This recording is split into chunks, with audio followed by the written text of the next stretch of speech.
and with other countries to identify, to analyze, to undercover attempts by governments and non-state actors to manipulate information. Third, we're taking steps to hold accountable those who weaponize disinformation to undermine our democracy. That's what we did just last week when the State Department, the Justice Department, the Treasury Department, the FBI took a series of coordinated actions to counter Russian influence and interference in our elections and in our democracy. In addition to imposing sanctions, visa restrictions, and other measures, the State Department also designated the Russian state-funded and directed media company, Rossiya Segodnya, and 5 of its subsidiaries, including RT, under the Foreign Missions Act.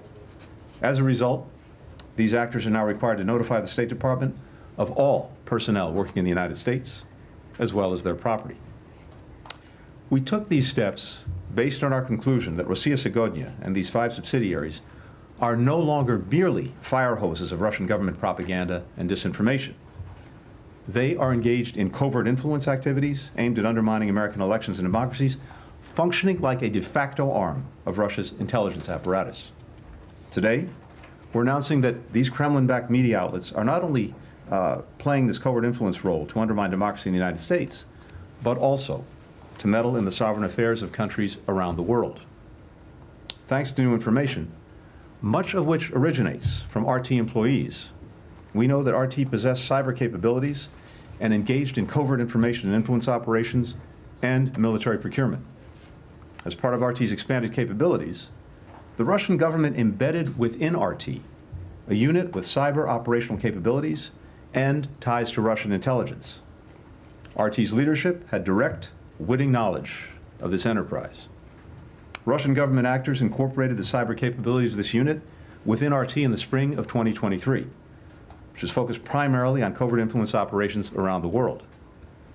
Under the cover of RT, information produced through this unit flows to Russian intelligence services, Russian media outlets, Russian mercenary groups, and other state and proxy arms of the Russian government. One of its projects is a large online crowdfunding program in Russia, operating within RT and through social media channels to provide support and military equipment, supplies, weaponry to Russian military units in Ukraine.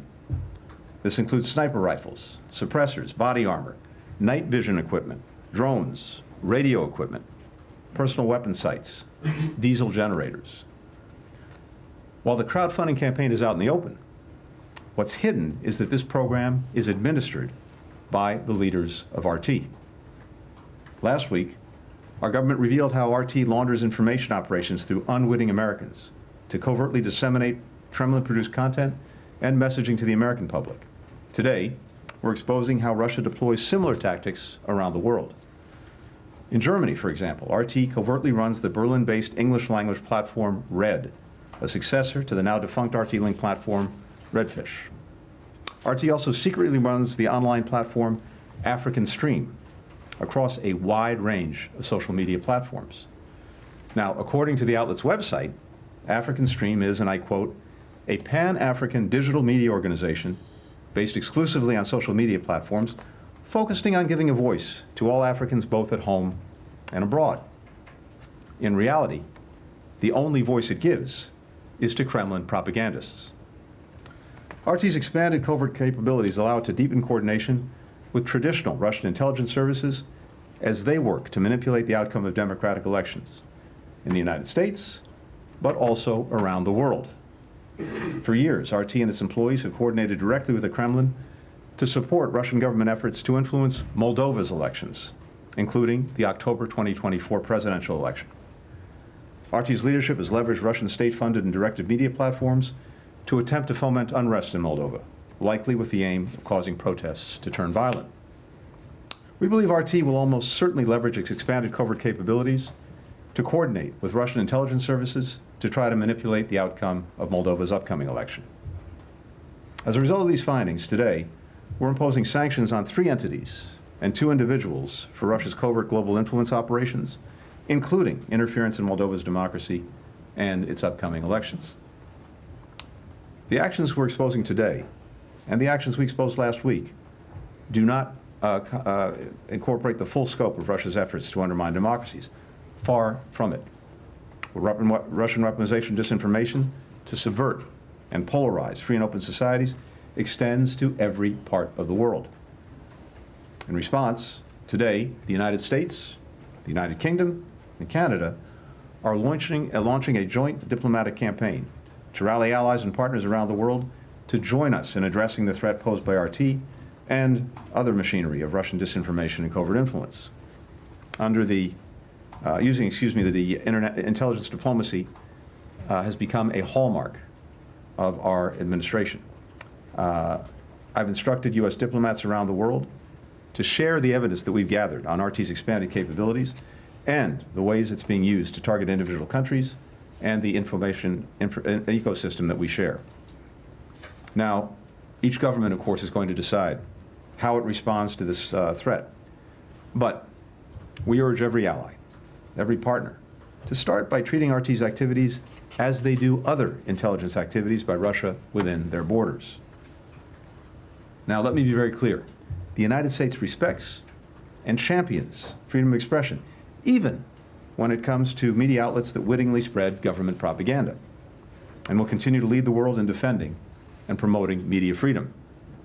But we will not stand by as RT and other actors carry out covert activities in support of Russia's nefarious activities. And we'll continue to respond forcefully to Moscow's playbook of aggression and subversion, one that includes invading sovereign nations, fomenting coups, weaponizing corruption, carrying out assassinations, meddling in elections, and unjustly detaining foreign nationals. The great U.S. Supreme Court Justice Louis Brandeis once said, as is well known, sunlight is the best disinfectant. RT wants its new covert intelligence capabilities, like its long-standing propaganda and disinformation efforts, to remain hidden. Our most powerful antidote to Russia's lies is the truth. It's shining a bright light on what the Kremlin is trying to do under the cover of darkness. Taking action, together with our allies and partners, to address this threat to our democracies is an effective way of pushing back. And today, we're taking an important step in that direction. One final related note on a more uplifting subject. A little bit earlier today, I had the opportunity to sit down with Evan Gershkovich. First time I've had a chance to see him since he was freed. We were joined by one of his colleagues from the Wall Street Journal, which was such a tenacious champion, along with his family, in pressing for Evan's release. I know a number of you know Evan. Anyone who knows him can attest to this. He's incredibly warm. He's got a great sense of humor. But maybe the most striking part of spending time with Evan is simply how wonderful it feels to see him free, home, where he belongs. I also keep returning to the fact that Evan, on the form that Russia forced him to fill out before he was released, asked for an interview with Vladimir Putin, always on the job. We make a lot of great things in this country, but one of the greatest things we make is our journalists. Their professionalism, your professionalism, the unshakable commitment to seeking the truth is a service not only to our people and our democracy, it's a service to the entire world. Evan's freedom is also a reminder of all Americans who are still held hostage or wrongfully detained. And as I said when we first secured the release of Evan, of Paul, of Alsu, and others, for them and for their families, those who remain detained, there are tough days when they will question if they ever get their freedom back. My pledge to them is the same one that I made to Evan and to the dozens of other Americans whose release we've secured these last few years. We've not forgotten you, we will not forget you, and we will not rest until we get you home where you belong. Thanks very much.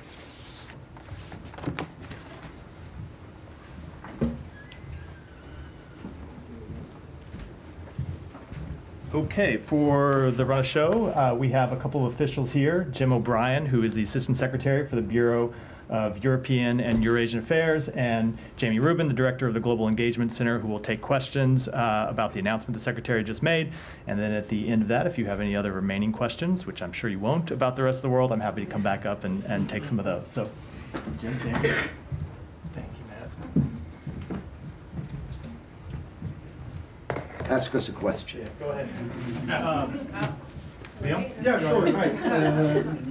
Sorry. Thanks for doing this. Just to be clear, I mean, what exactly is new from 10 days ago, or not even 10 days ago, when DOJ announced and yourselves announced all these series of sanctions against RT, against the group company, the Russia Signodia. What exactly is different today, and the reason why the Secretary would come out and speak about this? This is about the rest of the world.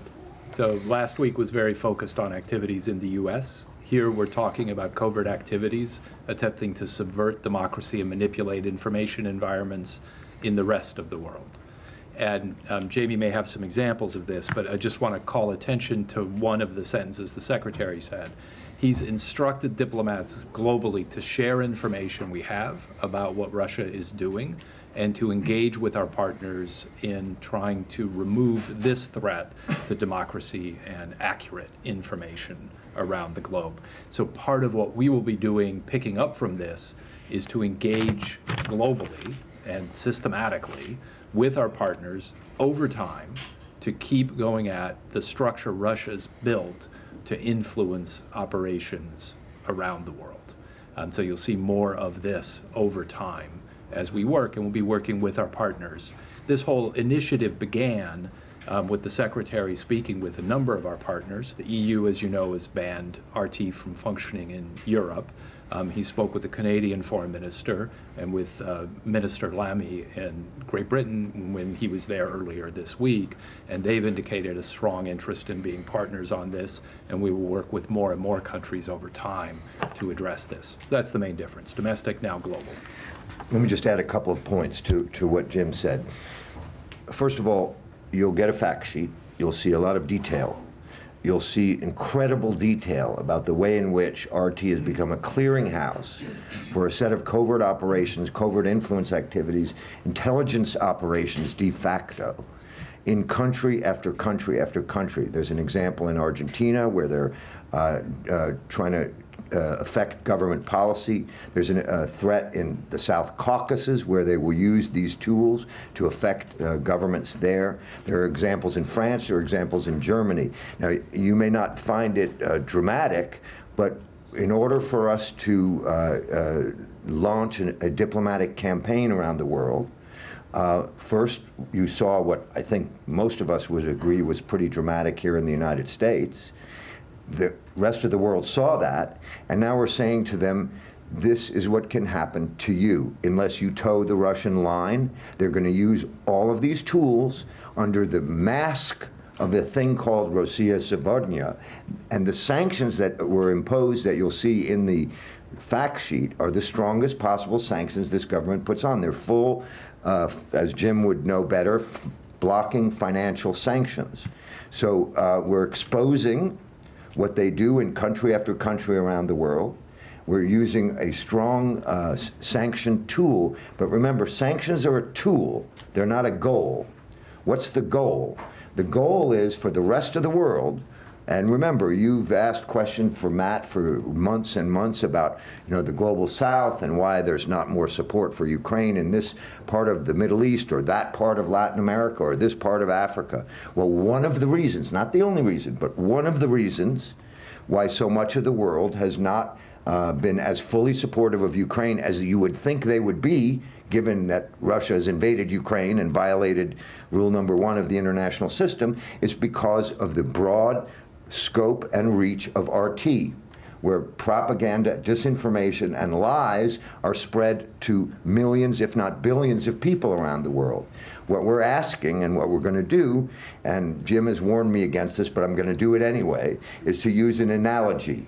Okay? It's only an analogy. It's not a precise comparison.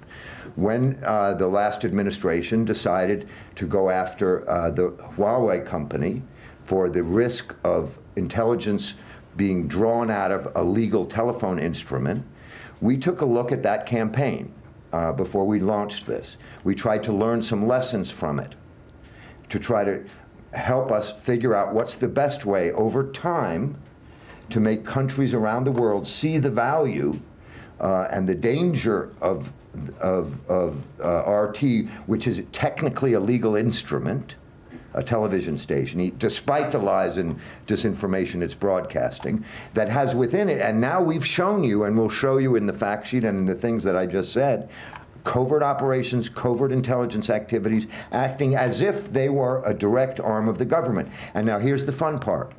They've admitted it. Go look at what the leader of RT has said. They have said they are operating under direct instruction of Vladimir Putin. That's what they say they're doing. And we're saying they're fully integrated into the intelligence operations of the Russian government. And that's a big difference than our state-funded media. Believe you me, no one in this building gets to tell anyone at VOA, RFE, or RL what to say, do, or write. They ask us questions and we answer them. That's the difference between a state-funded media organization in a democracy and one in an authoritarian government. The leader of RT has admitted that that's what she does, and they do, and we've now given you enormous examples of how dangerous it is around the world, and I sure hope it meets your definition of something new. The crowdfunding effort that was announced today, that was directed at a domestic Russian audience, and was it on Russian platforms? Is there any indication that this was on any U.S.-owned platforms? My understanding of that is it's on Russian platforms, but it's run by RT secretly. They don't say, this is an RT operation, buy UAVs from, and some of that we discovered were UAVs purchased from the People's Republic of China in small amounts to send to the Russian army. So that's not what a TV station normally does. That's what a military entity does. And it's just another example of what we're trying to show you, that it is not just a fire hose, as the Secretary put it, of disinformation, but a fully fledged member of the intelligence apparatus and operation of the Russian government on the war in Ukraine. All right, Nick and then Kylie. You guys the Secretary highlighted the first sentence of the fact sheet, new information, much of which originates from RT employees. That language goes beyond what the Department of Justice said last week. So could you talk about some of the sourcing on this information? And then on the crowdfunding program, how do you know that that's not just the RT Deputy Editor-in-Chief helping zealously the soldiers he believes are actually defending Russia? How do you know it goes beyond that? And the PRC stuff, is that just dual use? Or are you alleging that those are PRC weapons that actually went to Russian soldiers via RT? Thanks. I'll try. That's a tough question, and you know it's a tough question. Normally, unless you work over in Langley or in other intelligence facilities of this government, we don't normally tell you how we know something. Suffice it to say, as Secretary Blinken pointed to, one of the hallmarks of this administration, as you may have seen in Time magazine, is the ability of our National Security Advisor, our Director of the CIA, and the Director of National Intelligence to downgrade information related to the war in Ukraine, and how remarkable that was, and how remarkable it's been, and how remarkable it will continue to be. Suffice it to say that at the GEC, I work with all members of this government. I have a military team, I have an intelligence team, I have State Department officials, and I have teams from other part of the government. This is government information. You can draw your own conclusions as to how much more specific, but I think what the Secretary was pointing to is that some of these things have been admitted themselves by the leaders of RT, and that doesn't mean that just because someone admitted something, it's not new information, because it's new and it's put in its proper context. And that's the word that we officials love, that you guys generally don't love, because it allows us to go on too long. But more seriously, RT's leadership in its most recent interview has acknowledged that their job is to do what the Kremlin tells them to do. And we're giving you examples of what they're telling them to do that have nothing to do with broadcasting, even broadcasting lies and disinformation. On the China, On the weapons, Yeah. yeah. So the significant thing, so I'd just say in short, no, we're not going to tell you more than the secretary said on who said what. On the weapons, China is a major supplier. Much of the crowdsourcing, the thing that's significant is it was done covertly. So it wasn't just some, employees putting on a telethon. And it was done covertly so they could purchase, in some cases, yes, individual arms. So in this case, we have no indication that China knew that this was being directed by the Russian government, or that the end users were Russian soldiers. So that line we have across. and it was Chinese weapons, or it sounds like it was like Chinese drones and R&D. It's like more dual use. There were some individual soldiers' arms involved in the crowd forcing. Some of this equipment has been sourced from the PRC. That doesn't mean the PRC government knows, to include reconnaissance drones made by PRC-based entities and R&D support in the production of said drones in coordination with the Russian Ministry of Defense. Just one quick question on that, and then I have another question on the cyber unit. So is it the crowdfunding mechanism that is purchasing these weapons sourced from China, or is it the Russian government that's using the funds that are collected there to make the purchases? Yeah, we don't know that. I don't know the answer to that. Okay. And then the cyber unit with ties to Russian intelligence embedded in RT in 2023. Can you tell us which countries this unit embedded into RT inside of? And if you can't list them, just an approximate number of countries where this was an active unit inside of RT? Everything about this unit and its activities inside RT is extremely sensitive information, and I have to get my facts exactly right and not make a mistake here. So bear with me for a second. As I understand it, the unit is a cyber intelligence gatherer. So it's using cyber tools to gather information and then use that information in some form. We've seen in our country and in other countries what happens when cyber units suck up information and then they leak it, for example, or they use it for other purposes. It's my understanding that this is a global reach type of a capability, because remember, the thing that makes all of this very, very difficult is that the information space is flat. It's not like you have to be inside Russia or inside China or inside the United States to have an effect on China, Russia, or the United States. And so with the right kind of capabilities, sitting in the right location, we learned in our country what can happen from some people sitting at a beach in Macedonia, although there's no beach in Macedonia, but inside Macedonia, what they did in our country. So that's why the geographic point is not as relevant for cyber espionage. And is that cyber unit embedded within RT still active at this time? I can't answer that. All right, we'll do one more, Camilla. Peggy, can you give just an idea, for in layman's terms, a little bit what this looks like, the crowdfunding? I know you said it's in secret, and are we talking about like in secret on the dark web space rather than like a public GoFundMe thing? Can you just help us kind of? I will try to get you more information on that.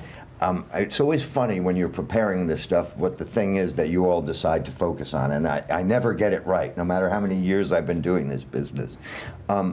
I personally don't think that's the most significant part of what RT is doing.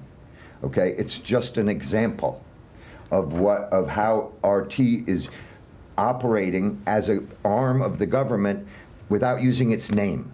It's an example of something that's done by the cyber unit, for example. But what RT is doing in Argentina, in Germany, in France, in the countries when Jim came back from his last trip, and there were upcoming elections, and they saw the ways in which Russian influence. The Secretary talked about Moldova. I think that's probably the most important thing, where we're seeing clear evidence that the RT is going to be used to try to manipulate an election, and if they don't win the election, manipulate a crowd to try to generate violence for the possibility of overthrowing. I think that's probably a lot more important than a few scopes for the soldiers in Ukraine. We were trying to give you an example, and obviously that's the one that you like the most. Can I ask one that's a bit more topical just for this week? Sure.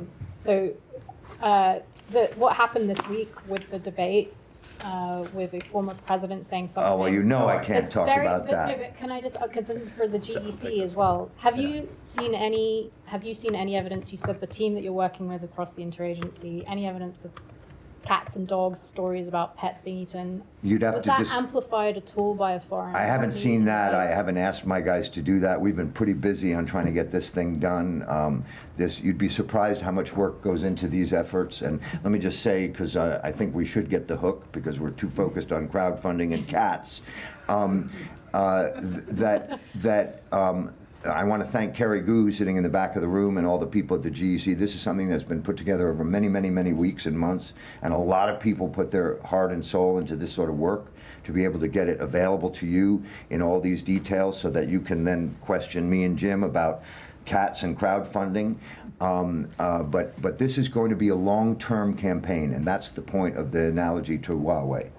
That's something that began under the Trump administration, continued on the Biden administration. We are going to be talking, the Secretary will be talking, the President will be talking, Assistant Secretaries of State like Jim, and especially his colleagues in Latin America, in Africa, in Asia, are going to be working with their colleagues to try to show all of those countries that right now broadcast with no restriction or control RT, and allow them free access to their countries, which I do believe, unfortunately and sadly, has had a deleterious effect on the views of the rest of the world about a war that should be an open and shut case. All right, thank you. Thank you. They're playing our music. Thank you all. Thank you. All right. Warning from the top, as Matt comes in, we're going to have to make this a rapid fire round because I have a meeting at 2:15. Let's get started. Nick.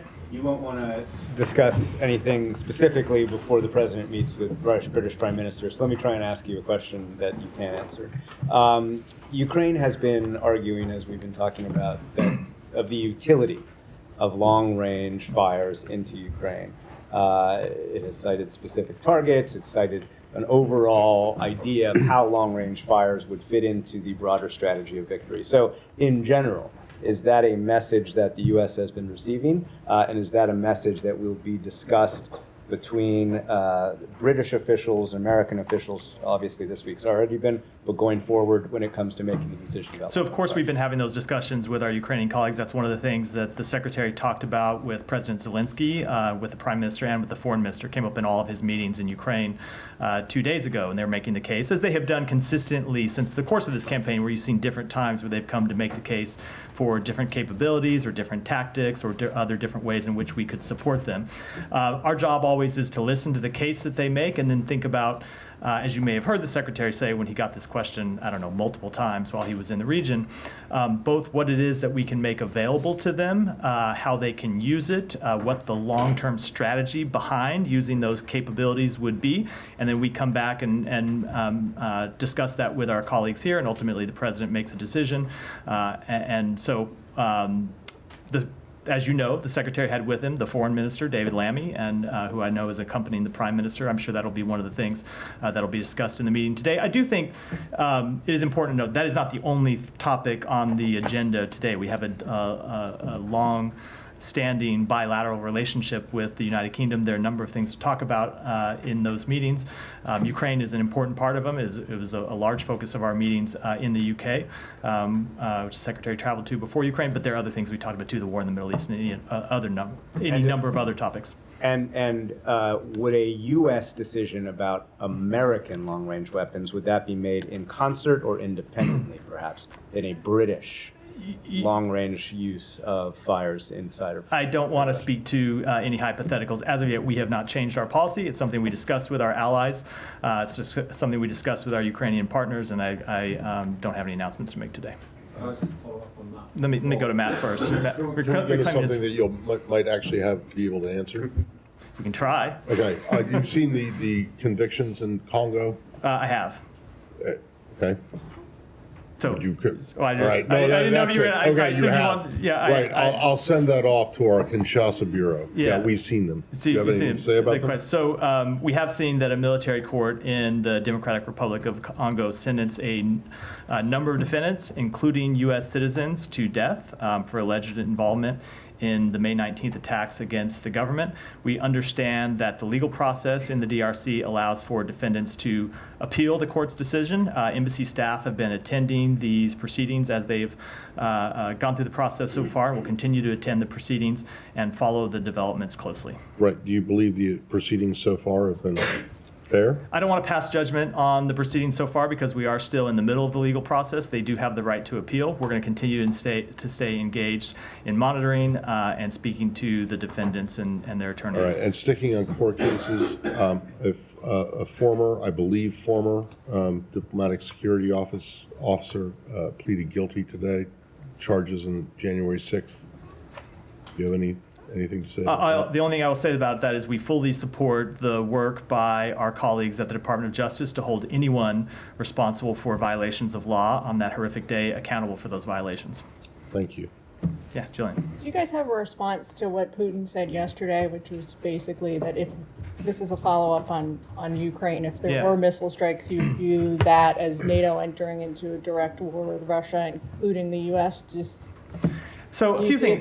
Yeah, a few things about that. So number one, that's very similar to things that he has said over the course of the past 2.5 years. We've seen him make similar statements about things that the United States and its allies and partners, not all of whom are NATO members, some of whom are other partners of ours around the world. So it's not really a new statement by President Putin, but of course we pay close attention to everything that he says.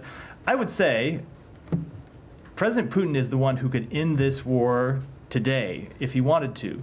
The only reason we are even having a discussion at all about the provision of American capabilities to Ukraine and the provision of capabilities by our NATO allies and the coalition of 50 countries that we've assembled around the world to Ukraine is because Putin continues to press this illegal war, that he continues to try to forcibly take territory of Ukraine. So if the president of Russia doesn't want to have a conversation about what capabilities we provide to Ukraine, there's a very easy way to get to the end of that conversation, and that's for him to end this illegal war.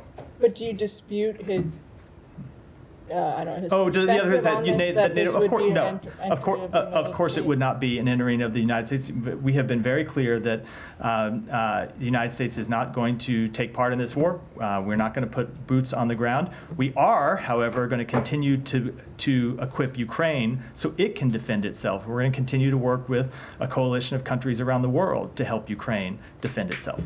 All right, now, can I just sort of follow up on the issue of the British leadership visit? I mean, how would you characterise how closely aligned you are with the British government position on the issue of long-range missiles? Because it's fairly clear that the British and the French and some others are more sympathetic to President Zelensky's pleas to be able to use these weapons inside Russia. So how would you define how closely aligned you are with the British on that? So I don't want to get into the details of both private and ongoing diplomatic conversations, especially ahead of a conversation that's going to happen here in another hour and a half or so at the White House. I will say that we are very closely aligned with Britain on the overall objectives, the overall outcome that we want to see. You heard the Secretary and the Foreign Minister both speak to that in a press conference in Ukraine. We share the exact same objectives, and we continue to discuss with them the best way to achieve those objectives, the best way to make sure that Ukraine ultimately wins this war. That's an ongoing discussion, as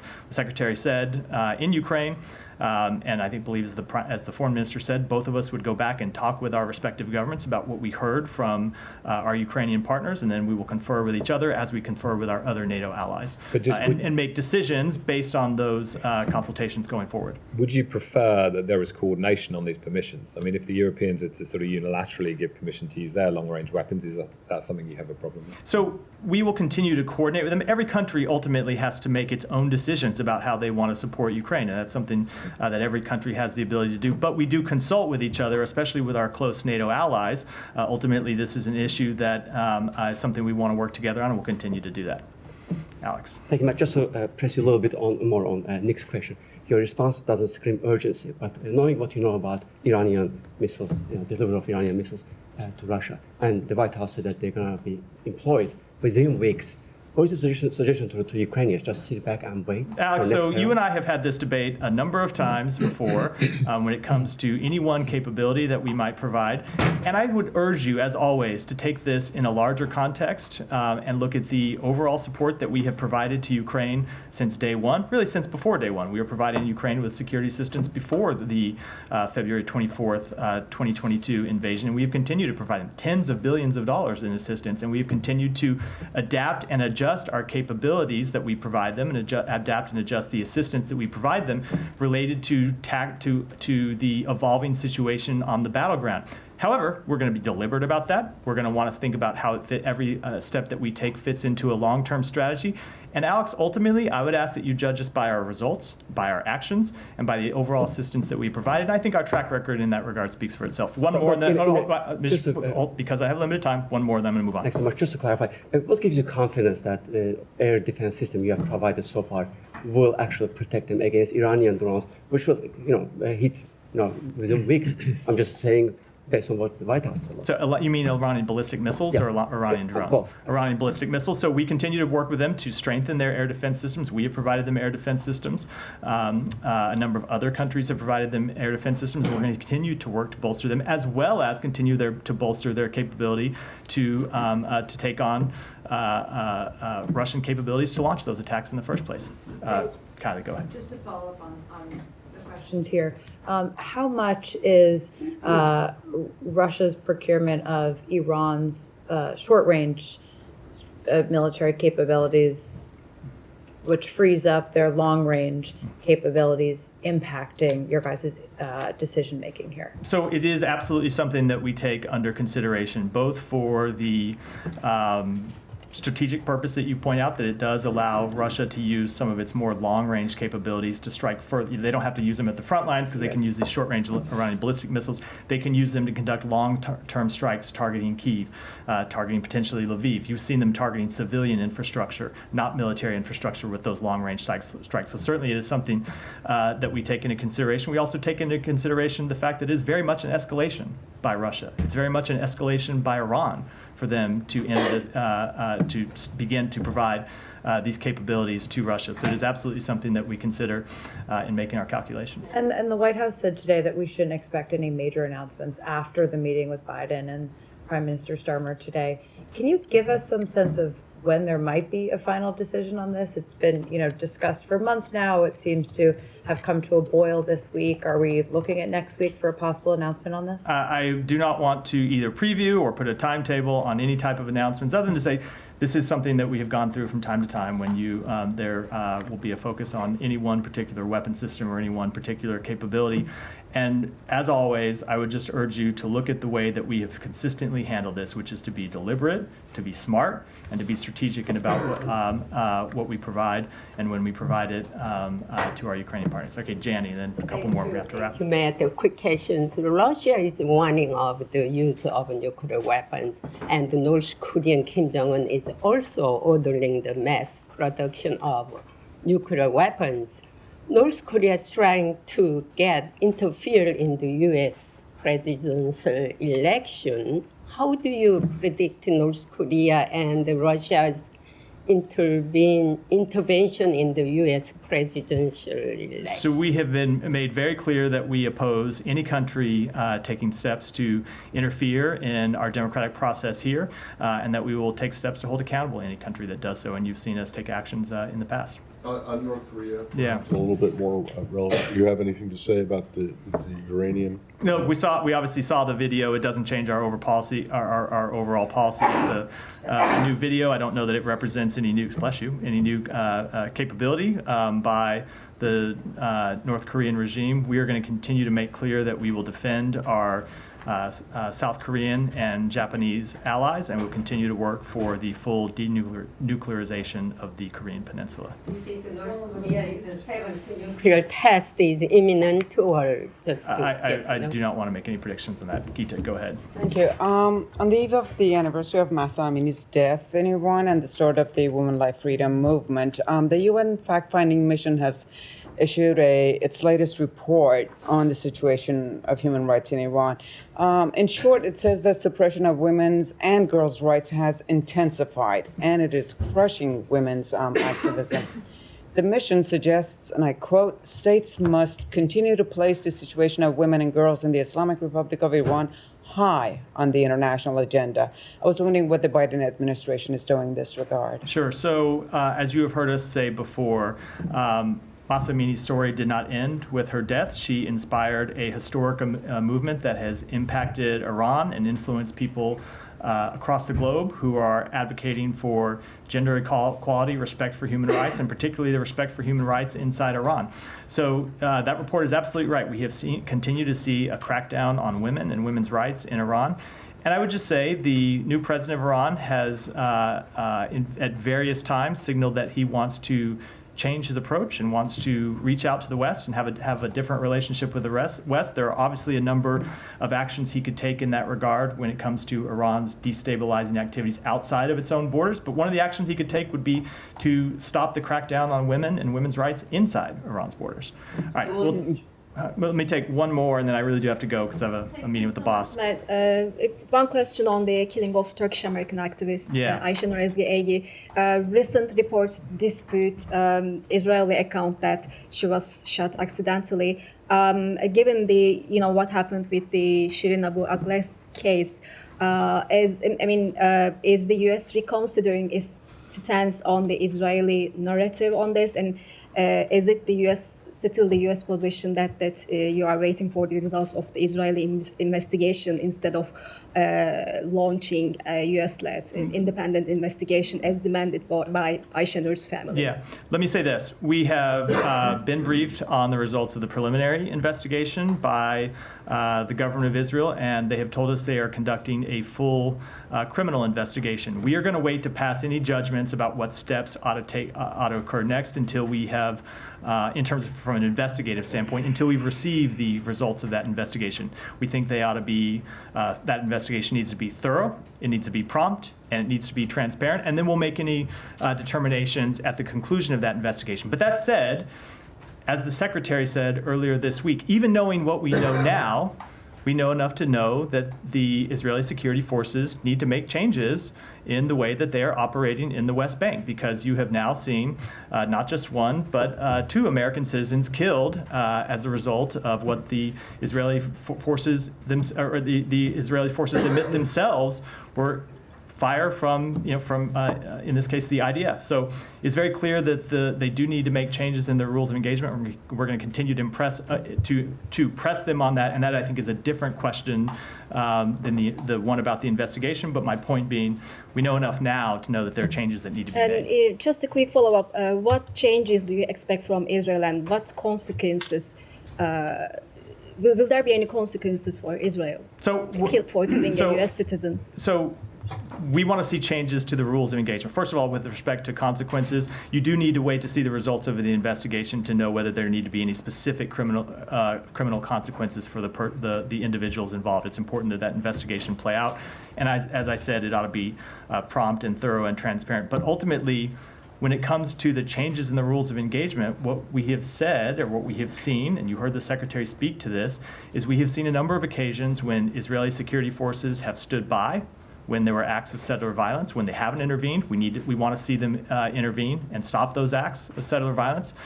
We have seen reports of excessive use of force by Israeli security forces against Palestinians, and now we've seen the death of 2 American citizens, and we want that to end. And that's why we want to see the changes to the rules of engagement. And with that, I'm sorry I do have to wrap for today. See you guys next week. Thank you.